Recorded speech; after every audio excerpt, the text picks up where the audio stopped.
দুনিয়াতে বেঁচে থাকার সময় একেবারেই কম। একদিন দেখেছিলাম বয়স 20, এখন দেখছি 30। একদিন দেখেছিলাম 40, এখন দেখছি 60। তারপরে দেখছি যে আমরা বড় হওয়ার পরে আমাদের গ্রামে যত মুরব্বী মানুষ ছিল সবাই কি হয়েছে? সবাই চলে গেছে। তার মানে আমরা মুরব্বীর মধ্যে হতে যাচ্ছি। আল্লাহ নবী বললেন আমার উম্মতের বয়স হলো 60 থেকে 62। এরপরে যা বেঁচে আছে তা বোনাসে আছে, আল্লাহর দয়া। তাহলে তো বয়সের শেষের দিকে চলে এসেছি। অল্প দিন বাঁচতে এসে ক্ষমতা দেখাতে হবে না। ক্ষমতা একদিন হারিয়ে যায়, বিগত সরকার তার প্রমাণ। ক্ষমতা একদিন কি হয়? হারিয়ে যায়। ক্ষমতা চিরদিন থাকে না। দাপট দেখে একদিন বাঁচতে চাইবেন না। এটা তো পাবনা মানে বাড়িঘর ভালো, সাতক্ষীরা মানে বাড়িঘর ভালো নয়। সাতক্ষীরা মানে ওদিকে একটা ঘর এদিকে একটা ঘর, মধ্যে গরুর গাড়ির রাস্তা। কোথায় যে বাহির দরজা?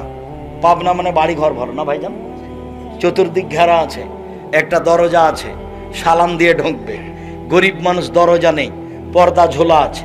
আল্লাহ নবী বলছেন এই শোনো, দরজা নেই তো কি হবে? ঘুমানোর সময় তো একটা কাগজ খড়খড়িয়ে বিসমিল্লাহ বলে গেটে এখানে রেখে দাও, যেখানে দরজা হতো সেখানে রেখে দাও। শয়তানের বাবাও ভোর পর্যন্ত ভিতরে যেতে পারবে না, কোনো পথ পাবে না, ও যাওয়ার সব বন্ধ। অবাক, বিসমিল্লাহ। চট করে একটা কথা মনে আসলো, মধ্যেখানে বলেই রাখি। পাবনার লোক রংপুর, দিনাজপুর, লালমাটি, নীলফামারী, পঞ্চগড়, ঠাকুরগাঁ, গাইবান্ধা, জয়পুরহাটের চেয়ে ভালো। কেন? বাপ মরার সাথে সাথে বোনকে জমি দিয়ে দেয়, ওরা দেয় না। তাতে বলা হয়েছে যে ভিক্ষে করা টাকা দিয়ে চাউল কিনে ভাত খেয়ে ইবাদত কবুল হবে। শ্বশুরের কাছে যৌতুকের টাকা নিয়ে সেই টাকা দিয়ে চাউল কিনে ভাত খেয়ে ইবাদত কবুল হবে না। আর যে বোনকে জমি দেয়নি এখনো, সেই বাপ কুকুর শ্রীগালের চেয়ে খারাপ। আমি বলেছি তোমার বাপকে যদি আমি কুকুর শ্রীগালের চেয়ে খারাপ প্রমাণ করতে না পারি, আমি বক্তব্য দেব না। তোমার দাদা 15 শতক জমি রেখে মারা গেছে, তোমার বাপ নিবে 10 শতক 2 ভাগ, আর তোমার ফুফু নিবে 1 ভাগ। সকালে তোমার বাপ নিবে আর বিকালে তোমার ফুফু নিবে, এটা প্রমাণ করো দেখি। 10 বছর তো বহু দূরের কথা। তোমার বাপকে বলে দিও আব্বা ভাগ্য নিয়ে এসেছি, ফুফুর জমি খেয়ে মরতে রাজি নয়। আপনি কি মনে করেন আমরা ভাগ্য ছেড়ে এসেছি? আমাদের ভাগ্যে কিছুই নাই, আমরা এমনি দুনিয়াতে চলে এসেছি। দিনমজুরি তো দিনমজুরি করে খাবো। কালকে একটা ছেলে বলছে আমি হলাম মুসাব্বের, আব্দুল মুসাব্বের। ওস্তাজি আমি আপনার ছাত্র। তুমি আব্দুল মুসাব্বের? কোথায়? জান্নাতুল গাইবান্ধা গোবিন্দ। ও, তুমি খুব সুন্দর করে আরবি অক্ষরগুলো লিখতে বাংলা, ঘর ভরে, সেই আব্দুল মুসাব্বের? জি। অনুমান 25 বছর আগের কথা, 25-30 বছর আগের কথা। তো যারা ঢাকায় বড় ধনী তার মধ্যে ও একজন। এর নাম তাকদির। ও তো আমি তাকে কতদিন পিটালাম, তা আমি বলছি যে তোমার পিটন মনে আছে কি? ওস্তাজি আমি মেধা যার ভালো তাদের মধ্যে, আমি এক দিন মার খাইছি। আমি মার খাই মানে আমি ক্লাসে কোনোদিন লাঠি ছাড়া পড়াই না। যদি লাঠি না থাকে তো সেদিন ক্লাস হয় না। আর আমি ক্লাসে যাব, কোনো ছেলে পড়া না করে ক্লাসে বসবে, এরকম দুঃসাহস কোনো ছাত্র রাখে না। আমি ক্লাসে যাব মানে চাঁপানগঞ্জের ভাষাতে, ও তো পড়বে পড়বো আর বাপটাও পড়বে, ওইভাবে আমি ক্লাসেই যাই না। একটা ছেলে আজকে খাতা নিয়ে আসেনি, বাংলা খাতা, কালকে নিয়ে আসবে না, তখন আমি শিক্ষক। ওই শিক্ষক আমি নই। আমি এই মেজাজে যাচ্ছি, তাই বলছি তুমি কি মায়ের খেয়েছো একদিন? তো বলছে যে আমি খুব কমই খেয়েছি, আমার মেধা ভালো ছিল, পড়ার ছিল। হতে পারে, সেটাই ঠিক। পড়া হলেও যে মারিয়েছি এমনটা তো কথা নয়। বলেছি যে আমার উপদেশ দিয়ে কাজ হয়নি, তখন লাঠি, এটাই হিসাব। ওটা আল্লাহ রাসূল বলছে। এইবার আত্তাহিয়াত, তারপরে দুরুদ, তারপরে দুআয়ে মাসুরা, তারপর যা ইচ্ছে দোয়া। অন্তত রব্বির হামহুমা কামা রাব্বায়ানি সগীরা। অন্তত ভুল করবেন না কোনো সময়। কিছুই তো করতে পারছেন না, সকালে বিকালে তো বাপের জন্য 10 টাকা দান করতে পারছেন না। একজন সাহাবী এসে বললেন আল্লাহ নবী আমার বাপ মারা গেছেন, ও তারা কামালান, টাকা পয়সা ছেড়ে গেছেন, ওলাম ইউসিনি, আমাকে কোনো উপদেশ দিয়ে যাননি।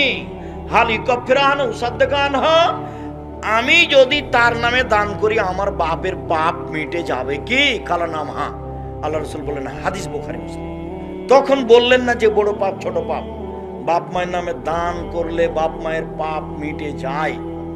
বুখারী মুসলিমের হাদিস, একাধিক হাদিস আছে। তো দান তো করতে পারছেন না, ভালো ইনকাম করছেন না, তো বাপ মায়ের কিছুই উপকার করবেন না, কি করবেন বলেন তো দেখি? রব্বির হামহুমা কামা রাব্বায়ানি সাগীরা, হে আমার প্রতিপালক তুমি আমার বাপ মাকে দেখো ওইভাবে বাল্য অবস্থায় যেভাবে আমাকে দেখেছো। বড় দোয়া যখন ইচ্ছে বলেন, সকাল সন্ধ্যা তাসবিহতে বলেন, সালাম ফেরার পূর্বে বলেন আসসালামু আলাইকুম ওয়া রাহমাতুল্লাহ, আসসালামু আলাইকুম ওয়া রাহমাতুল্লাহ।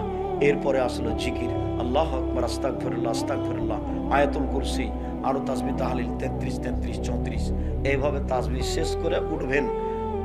জালেমের বিচার দুইবার হবে, একবার দুনিয়াতে হয়েছে, আবার হবে। তাৎক্ষণিক দেশ ছেড়ে যেতে হবে এরকম ধারণা আমার ছিল না, তবে আমি ভাবতাম যে গজব একদিন হবে। কিভাবে হবে? তো হবে একদিন, কিভাবে সেটা হবে আল্লাহ ভালো জানে। আবার যখন ওই মূর্তির পাশ দিয়ে যেতাম, যে যমুনায় হোক আর যে কোনো জায়গায় হোক, যমুনা সেতুতে যেখানে হোক না কেন, তখন বলতাম যে এইসব মূর্তি কি কোনোদিন কেউ ভাঙবে? আবার নিজেকে বলতাম কেউ যদি না ভাঙতে পারে তো যেদিন ঈসা আলাইহিস সালাম আসবেন সেদিন আর রক্ষা হবে না। ঈসা আলাইহিস সালাম যেদিন আসবেন সেদিন পৃথিবীতে যত মূর্তি আছে সব ভেঙে দিবেন, যত উঁচু কবর আছে ভেঙে দিবেন। সেদিন শাহজালাল সিলেটির কবরকে রক্ষা করতে পারবে না। পৃথিবীতে যত আছে, ইরাক ইরানে যত আছে কবর, আব্দুল কাদের জিলানীর হোক আর আরো কারো হোক না কেন, কারো কবর রক্ষা হবে না। কবরবাসী যে কিছুই করতে পারে না, তাই বুশ কয়েকদিনের মধ্যে ধ্বংস করে দিল ইরাককে। মানুষে বলল যে আব্দুল কাদের জিলানী কোথায় যাচ্ছেন? আপনি কোথায় যাচ্ছেন আব্দুল কাদের জিলানী সাহেব? আল্লাহর বিচার ভুল হয়ে গেছে, সেই জন্য ঠিক করতে যাচ্ছে। আব্দুল কাদের জিলানী এইভাবেই মানুষ মুখে বলছে, কলমেও লিখছে, বক্তব্য দিচ্ছে। বগুড়া নগর মাদ্রাসাতে জনৈক মুফাসসির একদিন বললেন যে আব্দুল কাদের জিলানীদের বাড়িতে একটা ফকির এসে ভিক্ষে চাইলো, তো ওর মা ভিক্ষে নিয়ে যে দিল, তো ফকির আব্দুল কাদের জিলানীর মাকে দেখে আকৃষ্ট হলো। তখন আব্দুল কাদের জিলানী মনটা খারাপ করে মায়ের পেট থেকে বাঘের আকৃতিতে বের হলো। বাঘের আকৃতিতে মায়ের পেট থেকে বের হয়ে ফকিরকে হত্যা করে দিল। এখন বক্তাতে এ পর্যন্ত বলল, তা আমি আবার বলছি যে মনে মনে একজন কেউ যদি লাফ দিয়ে উঠে বলতো, মাওলানা সাহেব বাঘের আকৃতিতে আব্দুল কাদের জিলানী বের তো হলেন বুঝলাম, ভিতরে গেলেন কিভাবে? এখনো তো তার জন্মের সময় হয়নি। এখনকার অবস্থা নকল করেন। এইরকমই ধর্ম। বক্তাদের যখন আমি দেখি তখন আমার খুব আফসোস হয়। রাসূল সাল্লাল্লাহু আলাইহি সাল্লাম বলছেন, বাল্লিগু আন্নী ওয়ালা আয়া, পৃথিবীর মানুষ আমার একটা কথা জানা থাকলে অন্যকে বলো। আর বললেন যে বানি ইসরায়েলের কাহিনী বলো, কোনো দোষ নেই, আলেম ওলামা তোমরা বলো।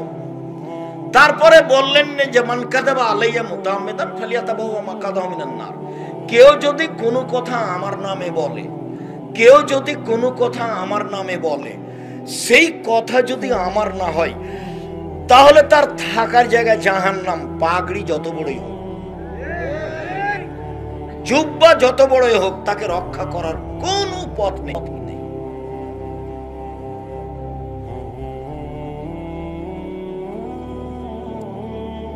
আগন্তুকের সাথে কোলাকুলি করতে হয়, তো ঈদের মাঠে গিয়ে কোলাকুলি করা বিদআত। তো ঈদের মাঠে সবাই কোলাকুলি করছে, ঈদের মাঠে গিয়ে কেউ বলতেই পাবে না আপনারা বলেন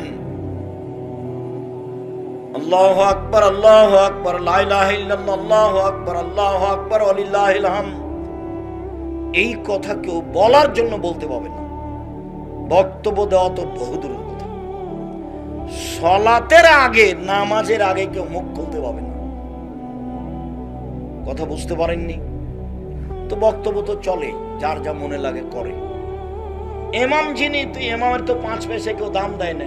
একবার আমাকে নিয়ে যায়, আপনার সভাপতি সেক্রেটারিকে দেখে ছেড়ে দেব। আমার জীবনে কোনোদিন আল্লাহ আমাকে ওই পর্যন্ত নিয়ে যায়নি যে সভাপতি সেক্রেটারিকে বিবেচনা করে কথা বলতে হবে, এই পর্যায়ে আল্লাহ আমাকে কোনোদিন নিয়ে যায়। ও আমাকে কি পয়সা দিব, আমি তাকে দিব ইনশাআল্লাহ। এই ব্যবস্থা আল্লাহ আমার করে রেখেছে, যার কারণে জাতির কাছে আমাকে কোনোদিন নত হওয়া লাগেনি। আলহামদুলিল্লাহ, জাতিকে কোনোদিন ধর্মের নামে ফাঁকি দিইনি। আমার সবসময় মনে বলে যে বছরের 6 মাস গাড়িতেই থাকলাম, সময় মতো আল্লাহকে ডাকতে পারলাম, এটা আমার মনে হয় না ব্যস্ততাতে। তো তেমন কিছু ইবাদত করে বিচারের মাঠে সফল হব তেমনটা মনে বলে না। তবে আমার কথা শুনে যারা আমল করে ওখান থেকে আমি পাবো, তার সমানই পাবো ইনশাআল্লাহ। ও দিয়ে আমি বিচার মাঠে সফল হব বলে আমার অন্তরটা সব সময় দাবি করে। আমার জীবনের বলা কথা আমি ভুল করেছি এইটা আমার অন্তর কোনো সময় বলে না। এবং কোনোদিন পরিস্থিতিতে বন্যায় আমি ভেসে যাইনি, পরিস্থিতি আমাকে ভাসিয়ে দিতে পারেনি, বন্যায় আমি ভেসে যাইনি। মানুষ হিসেবে যেটুকু বুঝি কোরআন হাদিস তার ভিত্তিতে যেটুকু চূড়ান্ত সঠিক সেটুকুই বলার চেষ্টা করেছি। সম্মানিত দিনী ভাই, জালেমের বিচার দুইবার হবে। যারা এইভাবে জুলুম করেছে করছে ওদের বিচার হবেই, দুইবার বিচার হবে, একবার এখন আর একবার বিচারের মাঠে। তো বিচারের মাঠের বিচারটা হবে আরো কঠিন। যারা ওসর জাকাত দেয় না তারাও কিন্তু জালেম, ওরও বিচার দেরিতে হবে। ও জালেম কেন? ও ফকিরের হক মেরে খেয়েছে। ওটা আল্লাহ বলছেন যে ওটা তার হক, অধিকার। তো আপনার জাকাতে হিসাব করে যদি ফকিরকে না দেন তা আল্লাহ বলছেন যে আপনার কাছে ও পায় হক, অধিকার। তাহলে আপনি হকদারকে হক দিলেন না। একটা লোক জমি জায়গা 2 ছেলের নামে লিখে দিয়েছে, মেয়েকে দেয়নি, বা মেয়েকে লিখে দিয়েছে ছেলেকে দেয়নি, তো হক মারলো না? হক মারলো। তো এই লোকটা জাকাত দেয়নি, তো কার হক মারলো? ফকিরের হক মারলো, গরিবের হক মারলো। বিচারের মাঠে দুটাই সমান সমান। আল্লাহ বলছেন যে ওরও বিচার দেরিতে হবে, যে জাকাত দেয়নি তারও বিচার দেরিতে হবে। তো জাকাত দেয়নি তো আর বিচার দেরিতে হবে কেন? যদি ওগুলো জিনিসগুলো যার জাকাত দেয়নি ওইগুলো টাকা পয়সা হয়, তাহলে ওকে লোহার লাঠি তৈরি করে জাহান্নামের আগুনে গরম করে কপালে আর পার্শ্বদেশে এবং পিঠে দাগ দেওয়া হবে, দিতেই থাকবে যতদিন বিচার হয়নি। আবার সেইগুলিকে সাপ তৈরি করে তার গলায় পেঁচিয়ে দেওয়া হবে, ও ছবল মারতে থাকবে যতদিন বিচার হয়নি।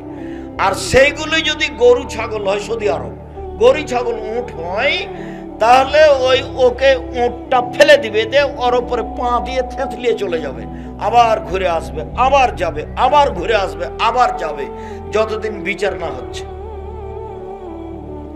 বুঝাতে পারলাম না কথা? বিচার দেরিতে হবে মানে কি? এদের এইভাবে সময় কাটবে, কতদিন পরে বিচার হবে আল্লাহ ভালো জানে। ঢাকা শহরে, পাবনা শহরে এক জমি 10 বার বিক্রি হচ্ছে, ক্ষমতা আছে বিক্রি করছে। একবার বাপ বিক্রি করেছে, একবার ছেলে বিক্রি করছে, একবার নাতি বিক্রি করছে। আমাদের পূর্বাঞ্চলের জামিয়া সালাফিয়ার অবস্থা একবার ওরকমই, কতবার যে কিনা লাগছে এক জমি। তো এই জমি তাকে খনন করতে বলা হবে, তো ওটা আবার 7টা জমিন আছে। খনন করতে করতে যেদিন 7 জমিনের নিচে যাবে, সেদিন 7টা জমিন তার কাঁধে তুলে দেওয়া হবে, দিয়ে বলা হবে এখন ঘুরো। তো কতদিন লাগবে খনন করতে আল্লাহ ভালো জানে, কতদিন কাঁধে করে নিয়ে ঘুরবে আল্লাহ ভালো জানে। তারপরে বিচার কি হবে আল্লাহ ভালো জানে। বাহ্যিক ভাবে দেখা যাচ্ছে যে বিচার ভালো হবে না, জাহান্নাম। তাহলে এদেশের হাজতে থাকার মতোই হলো। 5 বছর হাজতে থাকার পরে আজকে তাকে শাস্তি ঘোষণা দিল যে 20 বছর জেল। তাই হচ্ছে না? 5 বছর হাজতে থাকার পরে আজকে বিচার রায় হলো যে 20 বছর জেল, আজীবন জেল। ওগুলোই মনে হয় মানুষ এই ধান্দা করেছে, এগুলোই মনে হয়। বিচার তো দুনিয়াতে হাতে হাতে করতে হবে। প্রথম যেটা মানুষকে জিজ্ঞাসা করা হবে সেটা সালাত। যদি উত্তর হয় ঠিক, তাহলে যতই ইবাদত করেছে সব টিকে যাবে। আর যদি না থাকে উত্তরে কিছু, তাহলে যা ইবাদত করেছে সব কাটা যাবে। সেটা হজ হোক, সেটা আপনার সিয়াম রোজা হোক, সেটা দান খায়রাত হোক, সেটা যেটাই হোক না কেন, কোনোটাই টিকবে না। আবু হুরায়রা রাদিয়াল্লাহু তাআলা আনহু বলেন, আল্লাহর নবী বলেছেন সালাত 3 ভাগে বিভক্ত। আর তহুর 16 অজু হলো 3 ভাগের 1 ভাগ, ও রুকু 16 রুকু হলো 3 ভাগের 1 ভাগ, ও সুজুদ 16 সিজদা হলো 3 ভাগের 1 ভাগ। তাহলে আমরা ধরে নিই একটা কথার কথা যে 2 রাকাত সালাত আদায় করলে 300 নেকি হবে। একটা কথার কথা, এটা কিন্তু ফাইনাল কথা নয়, একটা কথার কথা। তো অজু ভালো হয়নি, তাহলে কত কাটা গেল? 100 কাটা গেল। রুকু ভালো হয়নি, তাহলে আর 100 কাটা গেল। সিজদা ভালো হয়নি, তাহলে আর 100 কাটা গেল। এখন সালাত আদায় করলো বটে, কিন্তু 1 নেকি হবে। আর এরকম একাধিক প্রমাণ রয়েছে বুখারী মুসলিমে, যার সালাতে 1 নেকিও পায়নি। আল্লাহ রাসূল বললেন, সাল্লি ফাইন্নাকা লাম তুসাল্লি, তুমি সালাত আদায় করো, তুমি করোনি কেন? আল্লাহ রাসূল বলবেন, হ্যাঁ করেছো, তবে ভালোভাবে করোনি, এভাবে বলবেন। কিন্তু তাতে তিনি বললেন না, বললেন যে তুমি সালাত আদায় করো, তুমি করোনি। এটা কি বুঝায়? এক, অজু, অজু ভালো করে করতে হবে। তো আমি যেহেতু ওইদিকে যাব না, কাজে আমি এখানে একটা কথা বলে রাখি আপনাকে। একদা আল্লাহ আমাদের নবীকে বলছেন, মুহাম্মদ, আল্লাহ আমাদের নবীকে ডাকলে মুহাম্মদ বলে ডাকতেন, আর জিবরাইল আমাদের নবীকে ডাকলে মুহাম্মদ বলে ডাকতেন। আর সাহাবীগণ আমাদের নবীকে ডাকলে আল্লাহ রাসূল, আল্লাহ রাসূল যাবেন, আল্লাহ রাসূল খাবেন, আল্লাহ রাসূল এটা আপনি দিবেন, এইভাবে কথা বলতেন। আর ভারত, বাংলাদেশ, পাকিস্তানের লোক বলছেন হযরত পাক, হযরত পাক, হুজুর, হুজুরে পাক, হুজুরে পাক। এগুলি একটা ভাষা জায়েজ নাই, সব বিদাতীদের। বলতে হবে আল্লাহ রাসূল বলেছেন, আল্লাহ রাসূল দিয়েছেন, আল্লাহ রাসূল খেয়েছেন, আল্লাহ রাসূল করেছেন, এভাবে বলতেন। তো আল্লাহ বলছেন, মুহাম্মদ হাল তাদরি ফিমা ইয়াকতাসিমুল মালাউল আলা, মহাদ আপনি বলতে পারেন উপরে কি নিয়ে হইচই হচ্ছে? কারণ না, হ্যাঁ আমি তো বলতে পারি। বলেন তো কি নিয়ে? ফিল কাফারাত, উপরে হইচই হচ্ছে মানুষের পাপ মিটে যাবে কি নিয়ে? এইটা পাপ মিটে যাবে কিসে, এটা নিয়ে কথা হচ্ছে ফেরেশতাদের মাঝে। তো পাপ মিটে যাবে কিভাবে? এক, আল মাকসু বাদা সালাওয়াত ফিল মাসাজিদ, সালাতের পরে মসজিদে বসে তাসবিহ তাহলিল করলে পাপ মিটে যাবে, মান বেড়ে যাবে, পাপ মিটে যাবে, মান বেড়ে যাবে। আপনারা তো পরে যান জুমার সালাতে, আর সালাম ফিরার সাথে সাথে লাফ দিয়ে উঠে যান, মনে হচ্ছে যে পোকা কামড়ালছে, একটু দেরি করেন। তো সালাতের পরে যারা বসে বসে তাসবিহ তাহলিল করে ওদের পাপ মিটে যাবে, মান বেড়ে যাবে। 1, 2, পায়ে হেঁটে যে মসজিদে যায় তার পাপ মিটে যাবে, মান বেড়ে যাবে। 3, কেউ যদি সুন্দর করে ওযু করে তাহলে তার পাপ মিটে যাবে, মান বেড়ে যাবে। তো এইখানে আমাদের 3টে কথা ছিল। 1, ওযু, 2, রুকু, 3, সিজদা। তো এখন এখানে একটু বলে নি, সেটা হলো এই যে সুন্দর করে যদি ওযু করে তাহলে পাপ মিটে যাবে, মান বেড়ে যাবে। আব্দুর রাজ্জাক সাহেব একটু বলবেন কি সুন্দর অজু কি? হ্যাঁ বলি, প্রত্যেক অঙ্গকে ভালো করে ধরলাম সুন্দর অজু। সেটা কি? একবার কবজি পর্যন্ত ধুইতে যদি 10 বার পানি লাগে লাগুক, যখন সম্পূর্ণ ভিজে গেছে তখন একবার ধোয়া, ধোয়া জায়গায় পানি দিয়ে ধর নাম, দ্বিতীয়বার ধোয়া, ধোয়া জায়গায় পানি দিয়ে ধর নাম, তৃতীয়বার ধোয়া, 3 বার পানি দিয়ে ধোয়া। এই কথাটা বুঝতে ভুল হয়ে আছে। 3 বার পানি দেওয়া নয়, একবার কবজি পর্যন্ত সম্পূর্ণ ভিজাতে যদি 10 বার পানি লাগে দেন, সম্পূর্ণ ভিজালে হলো একবার ধোয়া, ভিজা জায়গায় পানি দিয়ে ভিজানো হলে 2 বার ধোয়া। বারবার ধাক্কা খাচ্ছে, ওই কথাটা একটু বলে রাখি। অজু করেছেন, এটা তো ভারত বাংলাদেশ পাকিস্তান বাংলাদেশ একটা অংশ। মহিলারা বলছে যে বুবু খবরদার, বাচ্চাকে দুধ খাওয়ালে অজু ভেঙে যাবে বুবু, নখ কাটলে অজু ভেঙে যাবে বুবু, কুকুরে যদি ছিঁড়ে নেয় তাহলে অজু ভেঙে যাবে বুবু, আর যদি শাড়ি পরে নামাজ পড়ো বুবু, লেঙ্গট না পড়ো তাহলে লজ্জা স্থানের যোগাযোগ বুবু মাটির সাথে হবে, মাটি অভিশাপ করবে, অজু যাবে, সলাতো যাবে, ধ্বংস হয়ে যাবা বুবু। ধর্ম পাগল হয়ে গেছে বুবু, ধর্ম চাঁপাই না অবস্থায় পাগল হয়ে এসেছে। সদিয়া একবারে মিথ্যা কথা, অহেতুক মিথ্যা কথা। হাঁটুর ওপরে কাপড় উঠলে অজু নষ্ট হয়ে যায়, জি না। ঘেরা গোসলখানাতে গোসল করছেন, পরনে কাপড় নেই, প্রথমেই অজু করেছেন, সে অজু দিয়ে সালাত আদায় চলবে। কালকের বক্তব্যে এক জায়গাতে বললাম না, মনে থাকার কথা আপনার, যে একটা হাদিসে বলা হলো যে পুরুষ অঙ্গ স্ত্রী অঙ্গ স্পর্শ করলে অজু ভেঙে যাবে, আর একটা হাদিসে বলা হলো পুরুষ অঙ্গ স্ত্রী অঙ্গ স্পর্শ করলে অজু ভাঙবে না, এটাই শরীরের অংশ। তাহলে মুখামুখি 2টা হাদিস হয়ে গেল, কি জবাব হবে? তো এক শ্রেণীর বিদ্বানেরা বলেছেন, এদেশের বিদ্বানেরা, যে হাদিসে বলা হয়েছে অজু ভেঙে যাবে ওর দোষ অনেক, অতএব ওই হাদিস চলবে না, অজু ভেঙে যাবে না, এটাই ঠিক।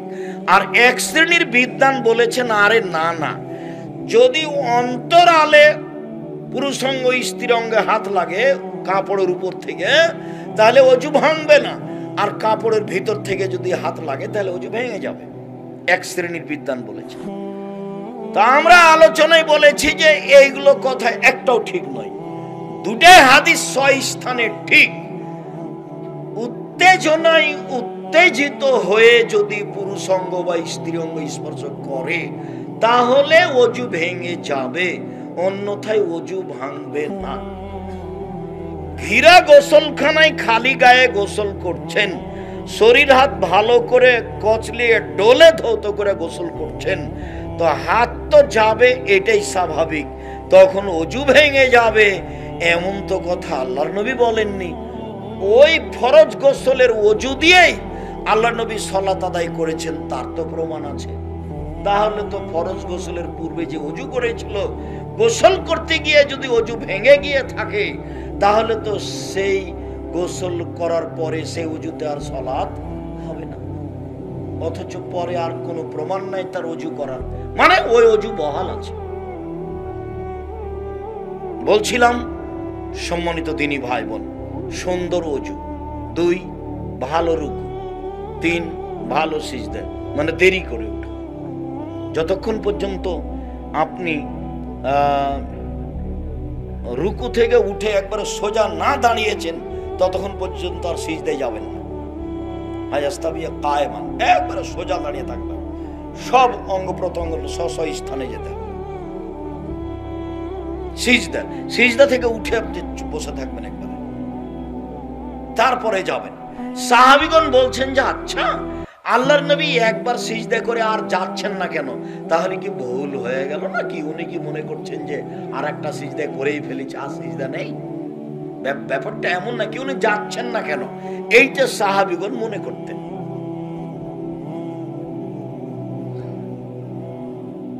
সুন্দর করে ওযু করলো, যে রুকু করলো, সিজদা করলো, কবেলাত সালাত তাহলে তার সালাত কবুল করা হবে।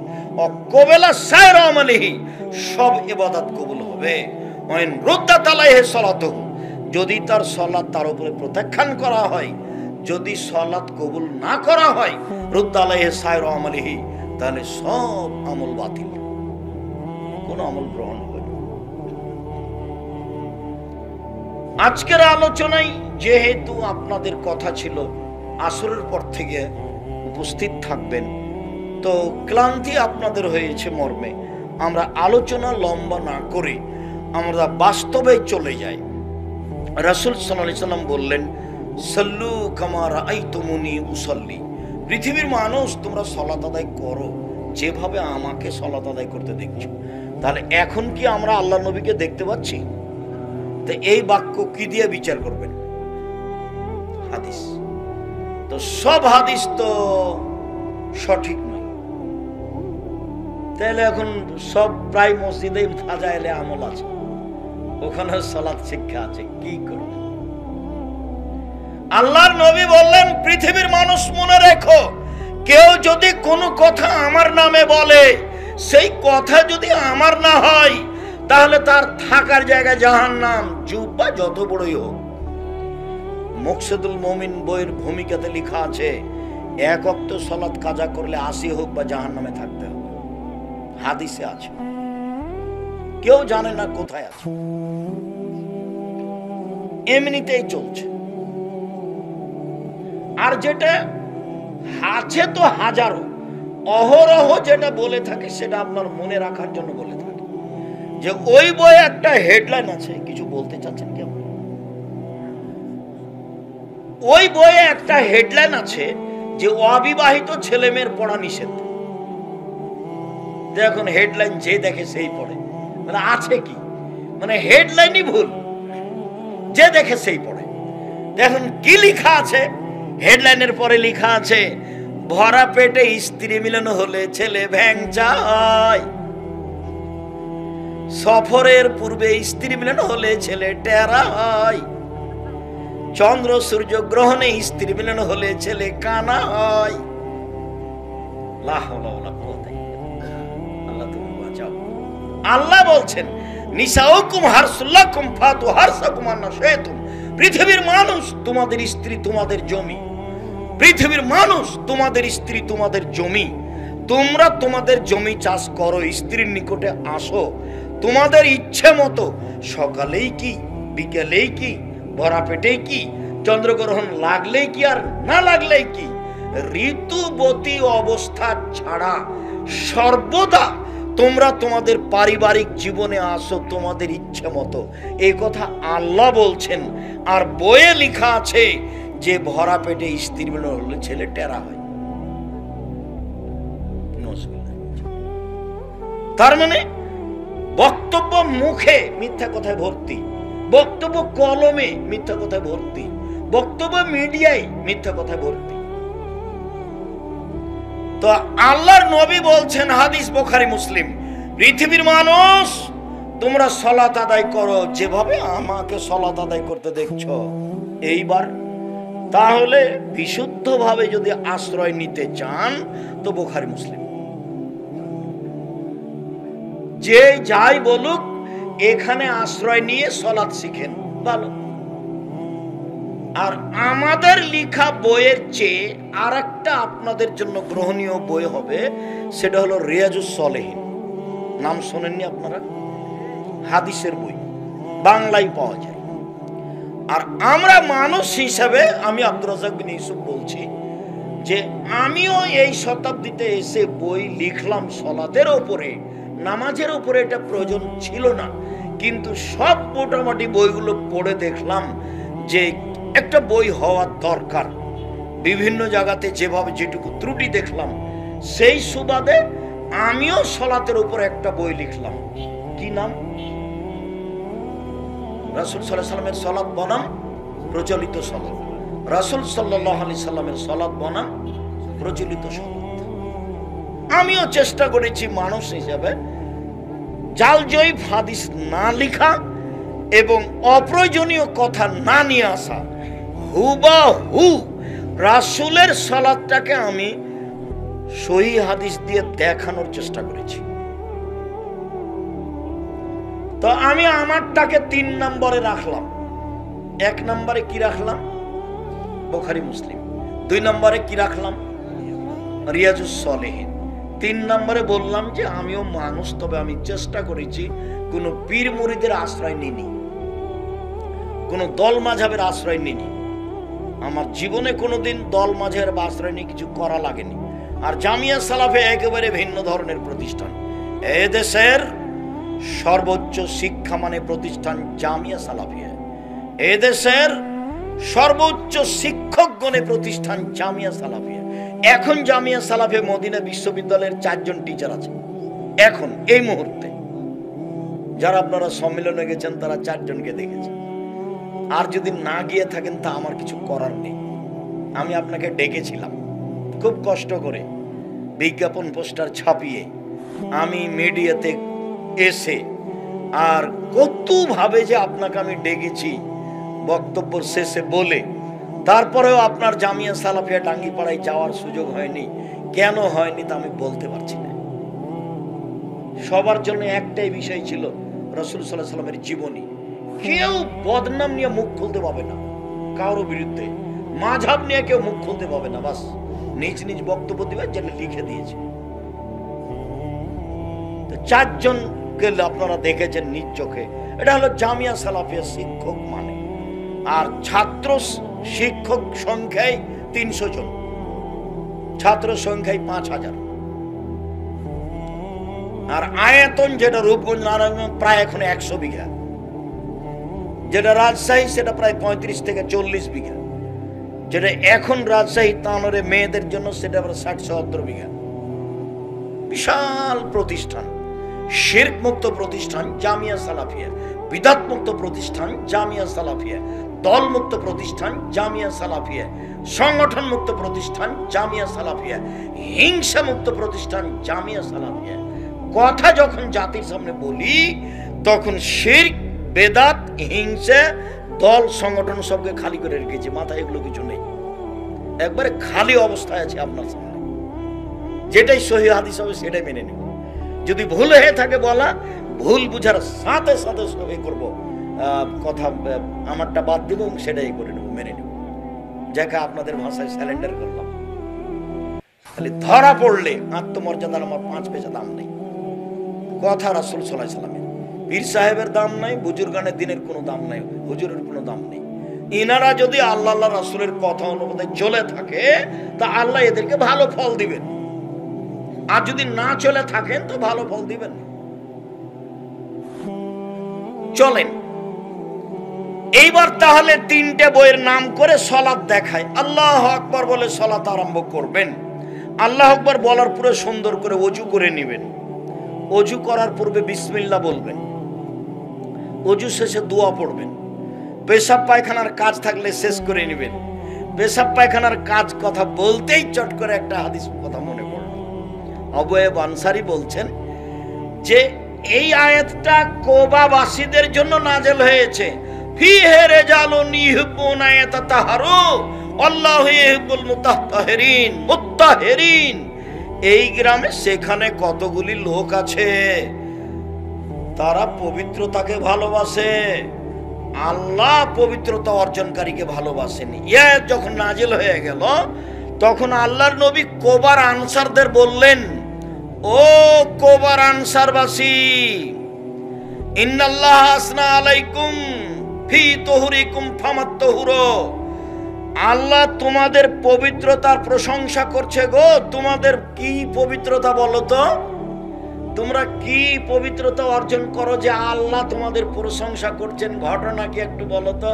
তখন তারা বলছে, আল্লাহ নবী শুনেন, 1 নাতাওয়াদ্দাউ লিসসালাতে, সালাতের জন্য পানি দিয়ে ওযু করি। 2 নাগতাসিলু লিল জানাবাত, ফরজ গোসল করি পানি দিয়ে। 3 নাস্তানজি বিল মায়ে, ইস্তেঞ্জা করি, পেশাব পায়খানার পরে পবিত্রতা অর্জন করি পানি দিয়ে। তখন আল্লাহ রাসূল বলছেন, হুয়া যাকা ফালাইকুমুহু, ঠিক ঠিক এটাই কথা, এই কারণে আল্লাহ তোমাদের প্রশংসা করছেন। এইটাকে ধরে রাখো। এক, পানি দিয়ে ওযু করি, মনে থাকবে না মনে হয়। দুই, ফরজ গোসল করি পানি দিয়ে। তিন, পেশাব পায়খানার পরে পবিত্রতা অর্জন করি পানি দিয়ে। তা আল্লাহ নবী বলে, হ্যাঁ ঠিক এটাই। ভারত, বাংলাদেশ, পাকিস্তানের এক শ্রেণীর আলেম ওলামা বুঝে নিল যে প্রশংসা মানে হলো এই, আগে ঢের টিস্যু পেপার নিয়ে 40 কদম হাঁটো, পায়ের ওপরে পা উঠাও, খক খক করে কাশো, তাহলে হলো পবিত্রতা। এইটা আল্লাহ বলেছেন, সেটা হলো প্রশংসা। অথচ আল্লাহ রাসূল এই কথা বললেন, তারা এই কথা বললেন।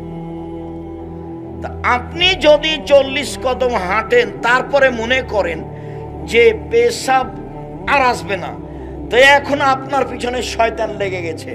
40 কদম কেন, 40 ঘন্টা পরে যদি আপনি ঢের টিস্যু পেপার ফেলেন, তো তাও মনে হবে যে পেশাব আসলো। কেন? এখন শয়তান আপনার পেশাবের রাস্তায় কাজ করছে, যে পেশাব যা, পেশাব যা। ওর মনে হোক যেন পেশাব যাচ্ছে, ওরা হবেই। ওকে এত পাওয়ার দেওয়া আছে, সব পাওয়ারও চেয়ে নিয়েছে। চেয়ে নিয়ে বলছে যে আদমের ছেলে মেয়ে জান্নাতে কিভাবে যায়, চাঁপাইনবাবগঞ্জের ভাষায়, আমি ওদের দেখে ছেড়ে দেব। আল্লাহর সামনে বলছেন যে তোমার ইজ্জতের কসম, তোমার সম্মানের কসম, তোমার মর্যাদার কসম, আদমের ছেলেমেয়ের দেহে যতদিন শ্বাস থাকবে ততদিন তাকে আমি ভুল পথে নিয়ে যাব যাব যাব। টাকনোর নিচে প্যান্ট পরা আমি তাকে ভালো করে দেখাবই, ও দেখবে ভালো কাজ। দিন রাত মেয়ে মানুষকে দেখবে ল্যাংটা অবস্থায় মোবাইলে, ও বলবে যে এই যে ভালো কাজ। দিন রাত মহিলারা নগ্ন পোশাক পরে চলবে, ওর মাথায় কাপড় দেওয়াটা তার কাছে ভারী। যদি ওর মায়ের চাপে দেয়ও, বাড়ি থেকে বের হওয়ার পরে মাথা থেকে কাপড়টা নামিয়ে দিবে। শয়তান বলছে যে তুই মাথায় কাপড় কেন দিবি। আর আরেকটা আপনারা শুনে অবাক হবেন, শয়তান কিন্তু 14 ইলিমের পড়া। কয় ইলিমের পড়া? মানে সব বিদ্যা আছে, ভালোভাবে জানে যে ইহুদি জাহান্নামে যাবে। তো ইহুদিকে গিয়ে কি বলবে যে নামাজ পড়িও না? ওটা তো ওই পাতাতে শেষ। ভালোভাবে জানে খ্রিস্টান জাহান্নামে যাবে, তো ওই পাতাও শেষ। তাহলে তো পৃথিবীর 3 ভাগের 2 ভাগ মানুষ চলে গেল। হিন্দু জাহান্নামে যাবে, ও ভালোভাবে জানে। তো ওর কাছে কি তার কোনো কাজ আছে? নেই। যারা কাদিয়ানি, যারা শিয়ে, যারা মুরজিয়ে, যারা জাবরিয়ে, যারা জাহামিয়ে, যারা কাররামিয়ে, এরা জাহান্নামে যাবে এই কথা শয়তান জানে। তো সেখানে গিয়ে তার কিছু করার আছে? কিছু নেই। যেসব ছেলে মেয়েরা কলেজ বিশ্ববিদ্যালয়ে পড়ে, দিন রাত জেনা করে, ও জানে যে আমার এখানে কাজ নাই, তখন ও কোনো জায়গা না পেয়ে মাদ্রাসায় চলে গেছে। তা আপনি যখন 7 করে ছেলেটা ভর্তি করেছেন মাদ্রাসায়, 3 মাস পরে আপনি গিয়ে দেখছেন যে ছেলে মাঠের মধ্যে খেলাচ্ছে। আব্দুর রাজ্জাক সাহেব, আপনার উপরে ভালোবাসার দাবিতে ছেলে দিয়েছিলাম, যা শিখেছিল সেটাও ভুলে গেছে। তা আমি এখন কি দিয়ে বুঝাই? একটু দেরি করেন, বিদ্যা তাড়াতাড়ি হবে না, অনেকদিন সময় লাগবে। শয়তান তাকে ধোঁকা দিবে, ও চেষ্টা করবে, শয়তান তাকে ধোঁকা দিবে, ও চেষ্টা করবে। তোমার ব্যাপারে বলি, একটা ছেলে কথা শোনো, তুমিও কিন্তু একবারে কসম করে বলেছিলে যে মেয়েটাকে আর দেখবো না মোবাইলে, দিয়ে কসম করে শুয়েছ। 10 মিনিট পার হয়নি, তুমি আবার ধীরে হাতটা দিলে মোবাইলে। এটা কে করছে বলো? শয়তান। উপস্থিত বৈঠকের দিনই মুসলিম বোন, আপনাকে একটা কথা শোনাই, যে কথাটা আপনার জন্য। এই মেয়ে, এক কথা বলছো কেন? চুপ থাকো। উপস্থিত বৈঠকের দিনই মুসলিম বোন, শোনেন, আপনাকে একটা কথা বলি। সংসার ভালো করে গড়তে চাইলে জীবনে 2টা কাজ করবেন না। এক, প্রতিবাদ করবেন না স্বামীর সামনে, প্রতিবাদ। হ্যাঁ, তুমি আমার মাকে এভাবে বললে কেন? হ্যাঁ, তুমি এই কথা বললে কেন? তুমি এই জিনিসটা করলে কেন? এই কথা যদি বলেন তো শয়তান খালি বলিয়ে নিবে, বল না, বল না, ওই যে তোর কথা মানেনি, ওই যে তোর মাকে গালি দিল, ওই যে তোর বাপের বাড়ি থেকে এসে এই জিনিস করলো, এই করলো, খালি দিন রাত বলিয়ে নিবে। আর আরেকটা কাজ, অভিমান করবেন না। ও, তুমি আমাকে রাজশাহী সহ দেখাতে নিয়ে গেলে না, তুমি আমাকে এবার ঈদে একটা ভালো শাড়ি দিলে না, এর নাম অভিমান। তো যদি করে থাকেন অভিমান, আর যদি আপনার স্বামী পূর্ণ করতে না পারে, তাহলে শয়তান সবসময় বলবে, বল না, তোকে কিছুই দেয় না, বল না, তোর কোনো কথা শুনে না। দেখবেন যে আপনি বলছেনও তাই। তো যার পরে মেজাজ যখন খারাপ হয়ে গেছে, তখনও বলছে যে যা, তোকে কিছু দেবো না, যা, তুই চলে যা, তোকে রাখবো না। তখন বলছে তুই তালাক দিয়ে দে, তুই তালাক দিয়ে তোর বাড়িতে থাকবো না, তুই তালাক দে না। তখনও বলছে যা, তোকে 1 তালাক 2 তালাক 100 তালাক দিলাম, যা। এবার শেষ, পাতা ছিঁড়ে গেছে, পাতা ছিঁড়ে গেছে। এখন বুদ্ধি, তো মৌলানা সাহেবের কাছে গেছে পাশে। মৌলানা সাহেব বলছেন 1 রাতের জন্য বিবাহ দিতে হবে। ইন্না লিল্লাহি ওয়া ইন্না। তখন আর খালা ফুফুরা বলছে চুপ থাক, এটাই বিধান, মেনে নে, মেনে নে, এটাই বিধান, 1 রাতের জন্য বিবাহ বসতে হবে। খালা ফুফু বলছে, তার মানে খালা ফুফু 14 ইলমের পড়া, ফেকার বইয়ে লেখা আছে এসব কথা। খালা ফুফু বলছে, ওকে সান্ত্বনা দিচ্ছে। তখনও বলছে ছি ছি ছি ছি, এটা কথা হলো? একদিনের যে 1 রাতের জন্য বিবাহ বসবে, এটা কথা হলো? তখন দুইজন কথা বলা বলি করে বলছে কি পথ? বলে চলো আব্দুর রাজ্জাক বিন ইউসুফকে বলো। কি ঘটনা? এই 100 তালাক দিয়েছি। ঠিক আছে, 1 বৈঠকে 1 তহরে 30 দিনে 1 কোটি তালাক 1 তালাকই হয়। আপনি সংসার করেন, কোনো চিন্তা নেই। কেউ কিছু বললে বলবেন আব্দুর রাজ্জাক বিন ইউসুফ বলেছেন। শুনুন, 40 কদমের পরেও পেশাব আসবে, এ কথাই ঠিক। এই পথ বাতিল। মেনে নিলাম যে আপনি 40 কদম হাঁটছেন, পায়ের উপরে পা উঠাচ্ছেন, খক খক করে কাছেন, তো আপনার স্ত্রী কি করবে এখন? ওইও কি 40 কদম হাঁটবে? হাঁটতে বলেন না দেখি। তাহলে ওইও কি পায়ের উপরে পা উঠাবে, খক খক করে কাশবে? ধর্ম পাগল হয়ে গেছে। धर्म राजशाही चापे रहो, हवाई लड्डू, दोनों हाथ में लड्डू है, जो चाहे उसको खा ले, जो चाहे उसको छोड़ दे। बाउल हिसाब, बातिल हिसाब। पेशाब पायखानार परे पानी दिए पवित्रता अर्जन करते होबे। এরপরে যদি মনে হয় পেশাব আসলো, শয়তানকে বলতে হবে পেশাবে কাপড় ভিজে যাকটি সর, আমি আর ওযু করব না। সর, তুই সর, সর, তুই আমার কাপড় পেশাবে ভিজে যাক, তাতে আসে জানে, তুই সর, আমি তোর কথা গ্রহণ করব না। যদি পানি না থাকে তাহলে ঢেল টিস্যু পেপার, তবু 40 কদম নয়, পায়ের উপরে পা উঠানো নয়, খক খক করে কাশা নয়, পবিত্রতার বিধান এটা নয়। আল্লাহর নবী বললেন কি করো বলো তো দেখি? 1 পানি দিয়ে ওযু করি, 2 ফরজ গোসল পানি দিয়ে করি, 3 পেশাব পায়খানার পরে পবিত্রতা অর্জন করি পানি দিয়ে। এটা হলো হাদিস। ভারত, বাংলাদেশ, পাকিস্তানের 1 শ্রেণীর লোকেরা 3 নাম্বারটা এইভাবে বুঝলো। কথা বুঝাতে পারিনি, মনে থাকবে না যে 3 নাম্বারটা ওরা কিভাবে বুঝলো? আল্লাহু আকবার, কাঁধ সামনাসামনি হাত উঠাবেন। আল্লাহু আকবার বলার পূর্বে কোনো কথা নেই। আল্লাহু আকবার এত পাওয়ারফুল শব্দ যে বিসমিল্লাহ চলবে না। ওযু শেষ হয়েছে, বিসমিল্লাহ বলে ওযু করবেন, না হলে ওযু হবে না। ওযু যখন শেষ হয়ে যাবে তখন বলবেন আশহাদু আল্লা ইলাহা ইল্লাল্লাহু ওয়াহদাহু লা শারীকা লাহু ওয়া আশহাদু আন্না মুহাম্মাদান আবদুহু ওয়া রাসূলুহু। এবার জান্নাতের সব দরজা খুলে গেছে, সবটাই খুলে আছে, যেটা দিয়ে ইচ্ছে ঢোকে। এরকম কথা একটা আল্লাহর নবী মহিলাদের ব্যাপারে বলেছেন। সেখানে আবার পুরুষের কোনো সুযোগ নেই, এখানে মহিলাদেরও সুযোগ আছে। মহিলারাও যদি ওযু করে বলে আশহাদু আল্লা ইলাহা ইল্লাল্লাহু ওয়াহদাহু লা শারীকা লাহু ওয়া আশহাদু আন্না মুহাম্মাদান আবদুহু ওয়া রাসূলুহু, তাহলে জান্নাতের সব দরজা খুলে গেছে। আর মহিলাদের জন্য জান্নাতের সব দরজা খুলে যাবে যেখানে আছে, সেখানে আপনাদের সুযোগ নেই। 1 5 ওয়াক্ত সালাত মহিলা, 2 রমজানের সিয়াম রোজা, 3 স্বামীকে মেনে চলা, মিঠা লাগলেও তিতা লাগলেও, 4 জেনায় লিপ্ত না হওয়া। এই 4টা মহিলারা পালন করেছে, ওর জন্য জান্নাতের সব দরজা খুলে গেছে। মহিলাদের মান সম্মান অনেক বেশি, এর কারণে মহিলাদের লজ্জা কম, পুরুষের লজ্জা বেশি। সিনেমাতে দেখেন, মোবাইলে দেখেন, রাস্তাঘাটে দেখছেন মহিলা ল্যাংটা হয়ে আছে, আর ওর স্বামী ফুল প্যান্ট পরে আছে, গলায় টাই আছে, হাতওয়ালা জামা আছে, পায়ে মোজা আছে। পুরুষ মানুষ কত ঝকঝকে পোশাক পরে আছে, বউ সাথে আছে, ল্যাংটা হয়ে আছে। আর বড় ডাক্তারের কথা তো বলেছি, বড় ডাক্তারের আমি ওইভাবে নিন্দা করিনি, আমি এটা দুঃখে কষ্টে বলেছি। সবাই খারাপ এ কথা আমি বলিনি, বড় ডাক্তার সবাই খারাপ হবে এ কথা আমি বলিনি। তবে টাকা নিয়ে যদি ও অন্য কোম্পানির প্রেসক্রিপশন লেখে থাকে তাহলে সে জুতা খাওয়ার যোগ্য, এই কথাই ঠিক। ওর বিদ্যা তাকে বলবে আমি রোগীর চিকিৎসা করব, সবচেয়ে যেটা ভালো ওষুধ আমার বিদ্যায় আছে সেটাই লিখবে।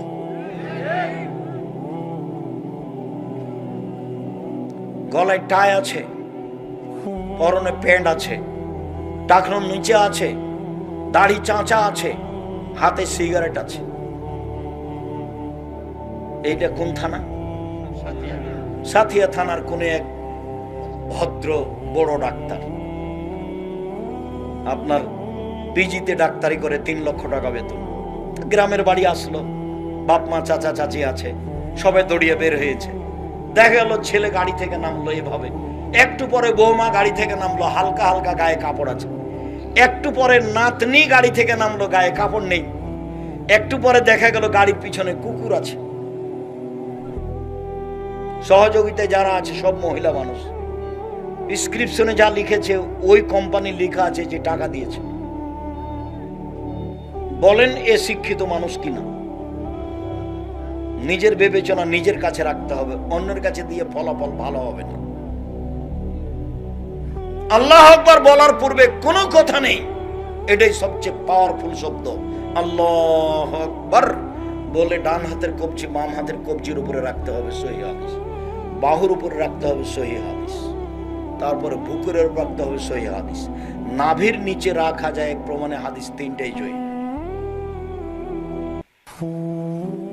আবু হুরায়রা রাদিয়াল্লাহু তাআলা আনহু বলেন, আমি আল্লাহর নবীকে জিজ্ঞাসা করলাম, বিআবি আনতা উম্মি, আল্লাহর নবী আপনার নামে আমার পিতামাতা কুরবান হোক, মা তাকুলু ফি ইসকাতিকা বাইনা তাকবীর ওয়াল কিরাতে। আপনি আল্লাহু আকবার বলার পরে খানিকক্ষণ চুপ থাকেন, আপনি কি বলেন? কি বলেন আল্লাহর নবী একটু বলেন তো, আপনি চুপ থেকে কি বলেন? তখন আল্লাহ রাসূল বলছেন, আমি বলি আল্লাহুম্মা বা'id বাইনি ওয়া বাইনা খাতায়ায়া কামা বা'adta বাইনাল মাশরিক ওয়াল মাগরিব। হে আল্লাহ, তুমি আমার মাঝে আর আমার পাপের মাঝে অত দূরত্ব করো পূর্ব পশ্চিম যত দূরত্ব রয়েছে, মানে পাপ যেন আমার ধারে কাছে না থাকে। আল্লাহুম্মা নাক্কিনি মিনাল খাতায়া কামা ইউনাক্কা সাউল আবিজু মিনাত দানাস। আমাকে পাপ থেকে ধুয়ে পরিষ্কার করে দাও, সাদা কাপড়কে যেভাবে ময়লা থেকে ধুয়ে পরিষ্কার করা হয়। আল্লাহুম্মা আগসিল খাতায়ায়া বিল মাই ওয়াস সালজি ওয়াল বারাদ। হে আল্লাহ, তুমি আমার পাপকে তুষার দিয়ে, বরফ দিয়ে, ঠান্ডা পানি দিয়ে, পরিষ্কার পরিচ্ছন্ন পানি দিয়ে ধুয়ে পরিষ্কার করে দাও। এইটা আমি বলি। আলী রাদিয়াল্লাহু তাআলা আনহু বলেন যে কামা রাসূলুল্লাহ সাল্লাল্লাহু আলাইহি ওয়াসাল্লাম সালাহ কাব্বারা, তিনি সালাতে দাঁড়ালেন, আল্লাহু আকবার বললেন। তারপরে তিনি বলছেন, ইন্নী ওয়াজ্জাহতু ওয়াজহিয়া লিল্লাযী ফাতারাস সামাওয়াতি ওয়াল আরদ হানিফা ওয়া মা আনা মিনাল মুশরিকিন। আমি আমার মুখমণ্ডলকে সে আল্লাহর দিকে করলাম অনুগত হয়ে, অভিমুখী হয়ে, যিনি আকাশ জমিনকে সৃষ্টি করেছেন। আমি মুশরিকের অন্তর্ভুক্ত নই। ইন্না সলাতি ও নুসুকি ও মাহিয়া ও মামাতি লিল্লাহি রাব্বিল আলামিন।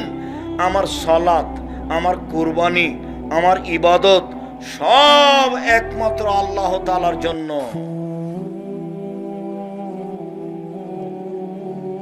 লা শারীকা লাহু আবেদালে কওমের তো ওয়ানা মিনাল মুসলিমিন। আল্লাহর কোনো শরীক নেই, এই আদেশ আমাকে দেওয়া হয়েছে। আমি বলবো আল্লাহর কোনো শরীক নেই, আমি বলবো আল্লাহর কোনো শরীক নেই। ওয়ানা মিনাল মুসলিমিন, আমি একজন মুসলিম। আল্লাহুম্মা আনতা মালিক, আনতাল মালিক। হে আল্লাহ, তুমি বাদশা। লা ইলাহা ইল্লা আনতা, তুমি ছাড়া কোনো মাবুদ নেই। আনতা রব্বি ওয়া আনা আবদুকা, তুমি আমার প্রতিপালক, আমি তোমার দাস। ইন্নী যালামতু নাফসি ওয়া তারাফতু বিজামবি, আমি অপরাধ করেছি, আমি পাপের স্বীকৃতি দিলাম। ফাগফিরলি যুনুবি জামিয়া, তুমি আমার সব পাপকে ক্ষমা করে দাও। ইন্নাহু লা ইয়াগফিরু যুনুবা ইল্লা আনতা, তুমি ছাড়া পাপ কেউ ক্ষমা করতে পারে না। ওয়াহদিনি ইলা লে আহসানিল আখলাক, ভালো চরিত্রের পথ দেখাও। ওয়ালা ইয়াহদি ইলাইহি ইল্লা আনতা, ভালো চরিত্রের পথ তুমি ছাড়া কেউ দেখাতে পারে না। ওয়াসরিফ আন্নি সাইয়াহা, খারাপ চরিত্রের পথ আমার থেকে সরিয়ে নাও। ওয়ালা ইয়াসরিফু আন্নি সাইয়াহা ইল্লা আনতা, খারাপ চরিত্রের পথ তুমি ছাড়া কেউ সরাতে পারে না। লাব্বাইক ওয়া সাদাইক, আমি তোমার দরবারে উপস্থিত, তোমার কল্যাণ কামনা করি। অল খায়রু ফি ইয়াদাইক, সব কল্যাণ তোমার হাতে। অশারু লাইসা ইলাইক, অকল্যাণ তোমার পক্ষ থেকে হয় না, শুধুমাত্র কল্যাণ তোমার পক্ষ থেকে হয়ে থাকে। তাবারাকতা ওয়া তাআলাইতা, তুমি সম্মানিত, তুমি উঁচু। আস্তাগফিরুল্লাহ ওয়া আতুবু ইলাইহি, আমি আল্লাহর তোমার কাছে ক্ষমা চাচ্ছি, তোমার নিকটে ফিরে যেতে চাই। এটা হলো সানা। লম্বা হয়ে গেল নাকি? ওটা ছিল একটা, এটা হলো একটা। তাহলে আর একটা সানা বলি। ওইটা সানাটা আগে বলতে পারেন, ওটা হলো রাতের সালাতের জন্য।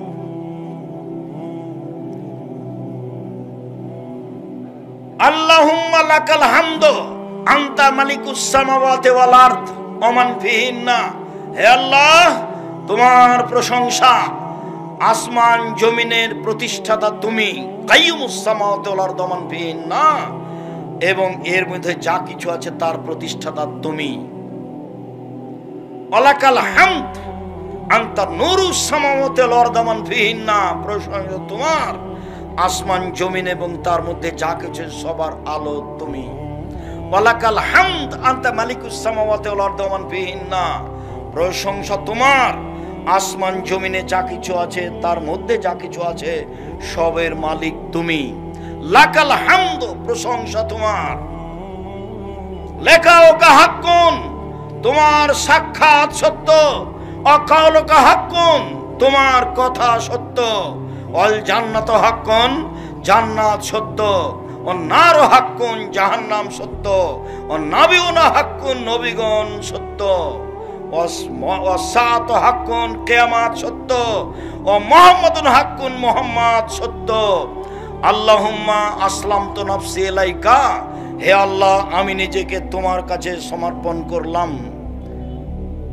আমান্তু বেকা, আমি তোমাকে মেনে নিলাম। ওয়ানাবতু ইলাইকা, আমি তোমার কাছে ফিরে গেলাম।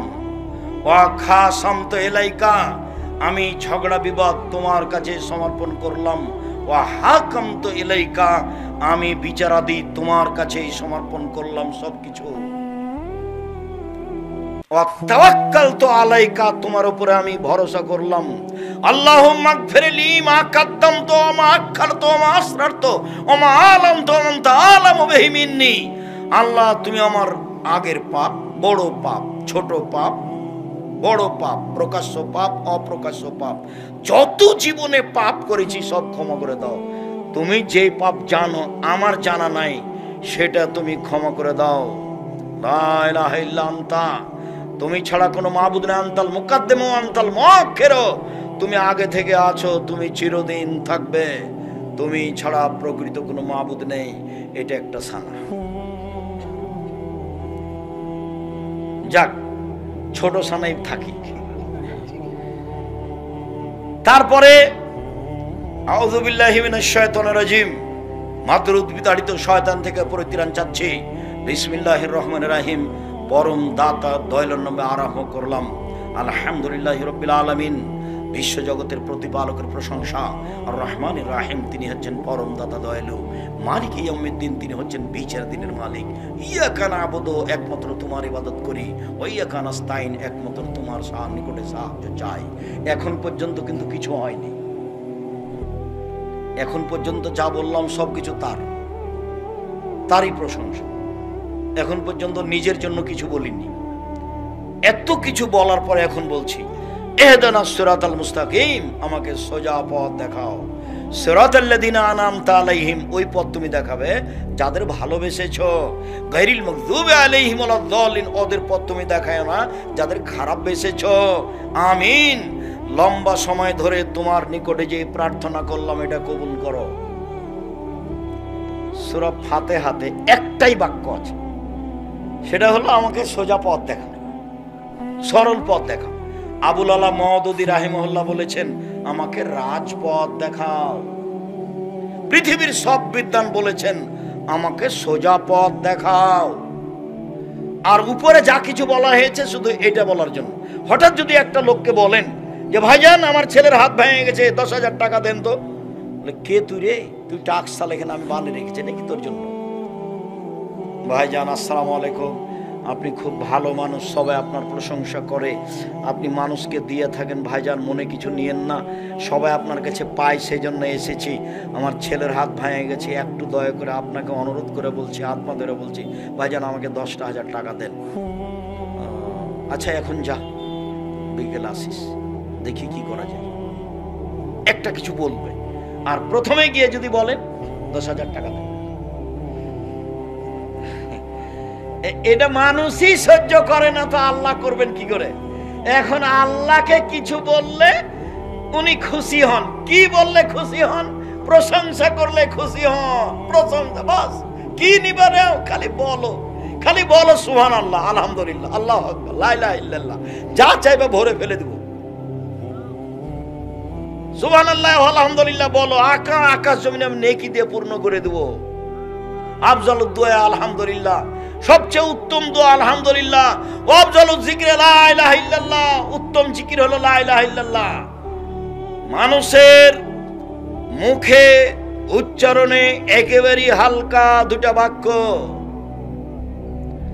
আল্লাহর নিকটে অতীব প্রিয় দুটা বাক্য, দাঁড়িপাল্লায় অতীব ভারী দুটা বাক্য, তা হলো সুবহানাল্লাহি ওয়া বিহামদিহি সুবহানাল্লাহিল আযীম। আর বললেন শোনো, একটা তাসবিহ পড়ো, তাহলে বিচারের মাঠে ওই তাসবিহ আসবে সামনের দিক থেকে ঢাল হিসাবে, জাহান্নাম থামো, ঢালও দেখো। আর পিছন দিক থাকবে ওই বাক্য রক্ষক হিসাবে, আর হবে স্থায়ী শতামল। তাহলে সুবহানাল্লাহি ওয়া আলহামদুলিল্লাহি ওয়া লা ইলাহা ইল্লাল্লাহ, আল্লাহু আকবার।